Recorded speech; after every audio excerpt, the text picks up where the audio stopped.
Inilunsad ng Philippine Carabao Center o PCC sa Science City of Muñoz, Nueva Ecija ang unang yugto ng programang Pathways to Excellence Navigating Compliance and Ethical Governance in the Carabao Industry Cluster Training upang palakasin ang kakayahan sa pamamahala at liderato ng mga kooperatiba ng magsasaka at mga tagapag-ugnay ng Carabao Base Enterprise Development o CBED. Ginanap ang nasabing pagsasanay sa punong tanggapan ng PCC sa Science City of Muñoz kung saan dumalo ang mga CBED coordinators, miyembro ng National Carabao Industry Stakeholders Association at mga direktor ng farmer cooperatives.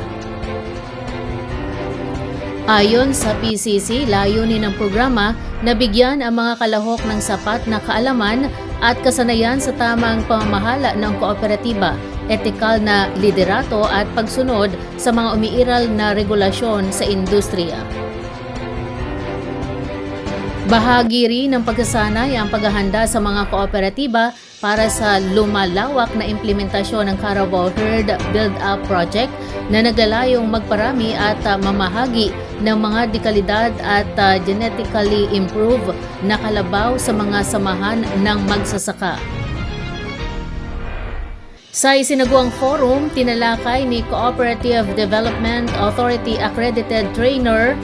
Adorable Pineda ang kahalagahan ng mabuting pamamahala at etikal na pamumuno sa pagpapatatag ng mga kooperatiba.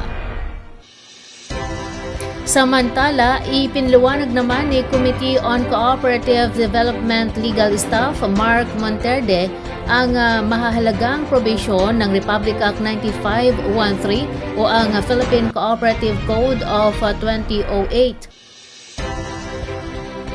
Binigyang diin ng PCC na ang pagpapalakas ng kaalaman sa pamamahala at regulasyon ay makatutulong sa mga kooperatiba upang maging mas epesyente, mapalawak ang oportunidad sa merkado at mapanatili ang tuloy-tuloy na paglago. Inaasahan naman na magpapatuloy ang mga susunod na sesyon ng pagsasanay sa PCC, Ubay Stock Farm at PCC sa Central Mindanao University upang mas mapalawak pa ang abot ng programa sa Visayas at Mindanao. Nagkaloob ng kabuang 7 milyong pisong tulong pinansyal ang Department of Agriculture o DA Central Luzon sa pamagitan ng Agribusiness and Marketing Assistance Division sa dalawang kooperatiba ng mga magsasaka sa bayan ng Bungabon, Nueva Ecija. Ang Bungabon East Farmers and Fisheries Cooperative at ang Kanaan East Rice and Onion Producers Cooperative ay kapwa-benepisyaryo ng Kadiwa Financial Grant Assistance Program na naglalayong palakasin ang kakayahan ng mga magsasaka at mangingisda bilang maasahang tagapagtustos ng produktong agrikultural kasabay ng pagpapabuti ng sistema ng distribusyon ng pagkain sa bansa. Sa kabuang halaga, 5 milyong piso ang iginawad sa Bungabon East Farmers and Fisheries Cooperative para sa pagbili ng 2 hauling vehicles at dagdag na puhunan na gagamitin sa pagpapahusay ng kanilang logistics at marketing operations. Samantala, tumanggap naman ng 2 milyong piso ang Kanaan East Rice and Onion Producers Cooperative na inilaan para sa pagbili ng hauling vehicle at trading capital upang mapabuti ang kanilang delivery system at market linkage. Ayon kay Agribusiness and Marketing Assistance Division Chief Carmencita Nogoy, inaasahang makatutulong ang proyekto sa pagpapalakas ng direktang ugnayan ng magsasaka at mamimili, pagbawas ng gasto sa transportasyon at post-harvest losses at pagtiyak ng mas matatag na pamilihan para sa mga produktong agrikultural. Dagdag pa niya, makatutulong din ang programa sa pagpapatibay ng food security at pagpapasigla ng lokal na ekonomiya sa Bungabon. Binigyang diin naman ni Acting Provincial Agriculturist Jobit Agliam ng pamahalaang panlalawigan ng Nueva Ecija ang kahalagahan ng pagtutulungan ng mga pambansang ahensya, lokal na pamahalaan at mga producer ng pagkain upang mapanatili ang pag-unlad ng sektor ng agrikultura. Nagpahayag din ng pasasalamat si Canaan East Rice and Onion Producers Cooperative Manager Leonora Almirol sa tulong ng kanilang natanggap. Aniya malaking tulong ang naturang pondo upang mapabuti ang kanilang operasyon, lalo na sa transportasyon ng kanilang mga produkto na dati ay umaasa lamang sa lumang mga sasakyan. Patuloy naman ang Department of Agriculture Central Luzon sa pagpapatupad ng mga programang magpapalakas sa kita ng mga magsasaka, magpapabuti ng akses sa merkado at titiyak sa seguridad ng pagkain sa bansa. Pinaigting ng Office of the Presidential Advisor on Peace, Reconciliation and Unity o PAPRO, katuwang ang pamahalang panlalawigan ng Nueva Ecija ang mga hakbang upang tuluyang mabago ang buhay ng mga dating rebelde, former rebels o FRs, kasunod ng isinagawang planning workshop sa Palayan City.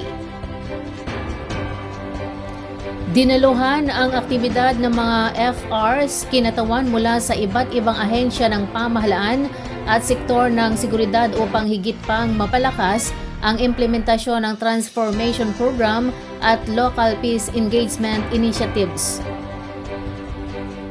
Ayon kay UPAPRO Regional Advisor for Peace and Security Abraham Claro Casis, hindi nagtatapos sa pagsuko ang proseso ng pagbabago ng mga dating rebelde. Binigyang diin din niya ang paglipat mula sa hiwa-hiwalay na tulong ng mga ahensya tungo sa mas pinag-isa at integradong paghatid ng serbisyo upang matiyak ang mas makabuluhan at pangmatagalang epekto, hindi lamang sa mga individual kundi pati sa kanilang pamilya at komunidad.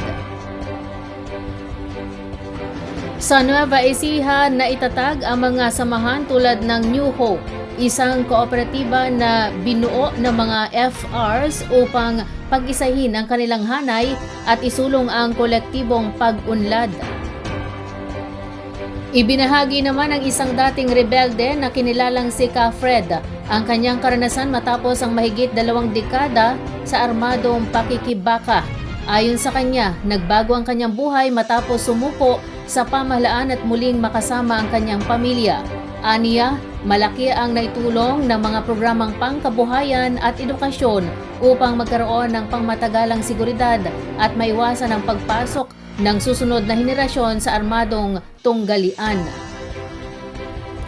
Sa isinagawang workshop, naglatag ng ulat ang iba't ibang ahensya ng pamahalaan hinggil sa mga programang iniaalok para sa mga FRs at kanilang pamilya, kabilang ang tulong pangkabuhayan, pagsasanay sa kasanayan, serbisyong pangkalusugan at suportang pang-agrikultura.